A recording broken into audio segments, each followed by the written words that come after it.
Tata bye bye Jio, Airtel, Voda. তো finally বন্ধু BSNL এর সিম আমি একটা নিয়ে এসেছি। দেখো সিমটা তোমরা দেখতেই পাচ্ছ, হয়তো একটুখানি গলা হয়ে গেছে। এই দেখো বিএসএনএল 4G উল্টো হয়ে গেছে। তো আমাদের বাড়িতে 4টে ফোন আছে, 4টের মধ্যে একটা দুটো আছে আর 3টে আছে এয়ারটেল, একটা হচ্ছে জিও, আর টোটাল 5টা আছে, সরি 5টা, দুটো জিও এবং 3টে হচ্ছে এয়ারটেল। তার মধ্যে থেকে একটা এয়ারটেল পাল্টাচ্ছি, যদি এরা বিএসএনএল ঠিকঠাক টাওয়ার থাকে তাহলে বাকি সবগুলোও আস্তে আস্তে আস্তে সেরে দেবো, ঠিক আছে। তো ওর জন্য এয়ারটেল, এই দেখো এয়ারটেলের সিম লাগানো আছে এর মধ্যে। এয়ারটেলের সিম বাদ দিয়ে এখন আমাদের বিএসএনএল লাগাবো, দেখবো বিএসএনএল 4G কেমন টাওয়ার থাকে এবং তার সঙ্গে নেটটা কেমন দিচ্ছে। যে পরিমাণে এরা Airtel, Jio, Voda Voda Voda হ্যাঁ, যেভাবে এরা টাকা বাড়িয়েছে তাতে এদের সিম ব্যবহার করার কোনো পরিস্থিতি নেই। এর জন্য বিএসএনএল, আর তোমরাও বিএসএনএল এ পোর্ট করো, ঠিক আছে। তবে দেখি এবার, আমরা তো বারাসাতের মধ্যে থাকি এবং বারাসাতের থেকে কিছুটা অনেকটাই আমরা ভিতরের দিকে থাকি। তো এবার এখানে দেখতে হবে এখানে টাওয়ারটা কীরকম আছে। আমাদের আশেপাশে কয়েকজন বিএসএনএল নিয়েছে, তাদের ঘরের মধ্যে, মানে ঘরের মধ্যে গেলে একটু টাওয়ারটা প্রবলেম হয়, কিন্তু বাইরে ফুল টাওয়ার থাকে, নেটও চলে। এর জন্য আমিও ভাবলাম তাহলে আমিও একটু চেঞ্জ করে দেখি। তবে এটা হচ্ছে বাড়ির একজনের মোবাইলের জন্য এটা চেঞ্জ করছি, এটা হয়ে গেলে আমার জিওটাও আমি চেঞ্জ করে নেব, ঠিক আছে। তাহলে চল সিমটা এবার একটুখানি খুলি। সিমটাকে আমি খুলে নিয়েছি, এটা ছোট সিম, মাইক্রো সিম এই সিমটাকে আমি খুলে নিয়েছি। এবার এটার মধ্যে আমি লাগাই। তো জিওর সবাই যেটা বলছে, জিওর নাকি শোনা কথা, মানে ছেলের বিয়ে হয়েছে, প্রচুর টাকা খরচা করেছে, লোক ভাড়া করে নিয়ে এসছে, তাতে প্রচুর খাওয়া দাওয়া করেছে আর পকেট মারছে আমাদের। সঠিক কিনা জানি না, তবে চারিদিকে তো এই খবর শোনা যাচ্ছে। যাই হোক ভাই, আমাদের দেখার দরকার নেই, আমাদের যেখানে কম পাবো সেখানেই আমরা যাব। এবার এখন বিএসএনএল হয়তো সস্তা দিচ্ছে বলা যায় না, এরপরে বিএসএনএল হলো বাড়িয়ে দিল, তখন কি হয় বোঝা মুশকিল। যাই হোক, যে সস্তা দেবে তার জায়গায় ঢুকতে হবে, এই হচ্ছে কথা। আমি এই সিমটা নিয়েছিলাম 130 টাকা দিয়ে, তোমার 45 দিন ভ্যালিডিটি, আর ডেইলি দিন বললো 1.5 GB না 2 GB করে। তো পোর্ট করার সময় যা আধার কার্ডটা লেগেছে আর কিচ্ছু না, 5 দিন লেগেছে পোর্ট হতে, ঠিক আছে। তার আগে পর্যন্ত সিম চলেছে। আর তোমাকে একটা কথা বলে রাখি, যখনই তুমি পোর্ট করবে, পোর্ট করার আগে তোমাকে কিন্তু যে সিমটা তুমি পোর্ট করবে সেই সিমে কিন্তু অবশ্যই তোমার টাকা থাকতে হবে। অর্থাৎ একটা SMS যাবে 1901-এ 199-এ 1900, হ্যাঁ 1900 তোমার একটা SMS যাবে। SMS যাওয়ার পর একটা পোর্ট নাম্বার আসবে, ওই নাম্বারটাই তোমাকে গিয়ে বিএসএনএলকে বলতে হবে। বিএসএনএল যে সিম নেবা যেখান থেকে তাদেরকে গিয়ে বলতে হবে। এর জন্য যদি তুমি পারো তাহলে তুমি আগে থাকতে এই পোর্টটা, মানে তোমার সিমে পয়সা থাকতে থাকতে এই পোর্টটা করে রাখবে। জাস্ট তুমি ওই মেসেজ অপশানে গিয়ে বড় হাতের মানে ক্যাপিটালে PORT লিখে একটা স্পেস দিয়ে 1900-তে পাঠিয়ে দেবে। ওখান থেকে একটা জাস্ট তোমাকে একটা মেসেজ পাঠিয়ে রাখবে এরা। এইটা গিয়েই তোমাকে বিএসএনএলকে বলতে হবে, তাহলে কি তোমার সুবিধা হবে।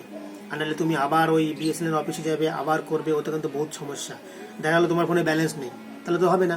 এর জন্য বলছি ব্যালেন্স থাকতে থাকতে তোমাকে এটা করতে হবে। যেটা আমার এই এয়ারটেলের, এটা ব্যালেন্স 2 দিন ব্যালেন্স ছিল, তার আগে থাকতে আমি পোর্টটা করে রেখেছিলাম।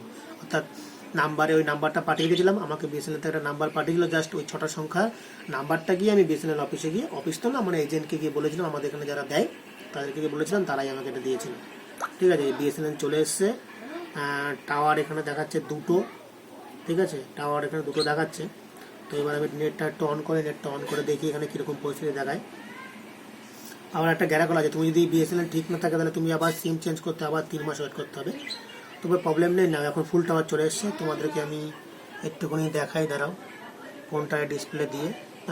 এই নেট অন করলাম, এই কোনায় দেখতে পাচ্ছ কি, এই কোনাতে দেখো ফুল টাওয়ার চলে এসছে। আমি তোমাদেরকে একটুখানি দেখানো, নিচে নেমে গেছে। এই কোনায় দেখো, ওই দেখতে পাচ্ছ টাওয়ার এখানে ফুল টাওয়ার চলে এসছে, একটু গোলা হয়ে গেছে। যাই হোক, আমার টাওয়ার ফুল চলে এসছে, মানে আমার টাওয়ার না, মোবাইলের ফুল টাওয়ার চলে এসছে। হাই লেখা এসছে তোমার পাশে, মানে সিমের পাশে হাই লেখা এসছে। আমি এবার একটুখানি ইউটিউবটা খুলি দেখি কীরকম পরিস্থিতি দেখায় এখানে, তাহলে বোঝা যাবে। তাহলে বাড়ির যে কটা সিম আছে, আমার জিও আছে, দাদার জিও আছে, বাকি আরও 2টো এয়ারটেল আছে, সব কটাকে চেঞ্জ করতে হবে 130 টাকাতে 45 দিন, মানে আজকে থেকে আমার শুরু হলো 24শে জুলাই, ঠিক আছে। নেটটা একটু অসুবিধা হবে কারণ এখনও পর্যন্ত এর 4G ঠিকঠাক মতন আসেনি। তবে তোমরাও যারা যারা আছো, জিওকে দেশ থেকে তাড়াতে হলে এই ভোদাফোনের এদের অত্যাচার সহ্য করতে হলে ভাই বিএসএনএল যেতে হবে, ঠিক আছে। একটু সমস্যা হবে, যারা ধরো একটু ভিতরের দিকে রয়েছে তাদের একটু সমস্যা হবে, কিন্তু যাই হোক না কেন বিএসএনএল পোর্ট করে নাও তোমরা। আগে শোনা যাচ্ছে আগস্টের মাসের মধ্যে আগস্ট ইয়া সেপ্টেম্বরের মধ্যে পুরো টাওয়ার সব জায়গায় বসে যাবে, তখন তো আরও বেশি পাওয়া যাবে, সমস্যা হবে না। চলো, নেটটা একটু ডিস্টার্ব করছে কারণ ভিতরে তো, এবার বাইরে গেলে বোঝা যাবে যে নেটটা কীরকম চলছে। এখনো পর্যন্ত নেটটা দেখা এখনো পর্যন্ত কিছুই আসেনি, ঠিক আছে। তো বাকি আসেনি যাবো, তাহলে আমি একটা কাজ করি, আমি একটুখানি ফোন করেই দেখি যে ফোনটা বাজে কিনা, ফোনটা হচ্ছে কিনা, তাহলেই বোঝা যাবে। সিম তো ওটাই আছে, মান নাম্বার নমিতা নাটু, হ্যাঁ নাম্বার একটা ফোন করে দেখি, তাহলে বোঝা যাবে যে ফোনটা যাচ্ছে কি না। ফোন গেছে, ঠিক আছে,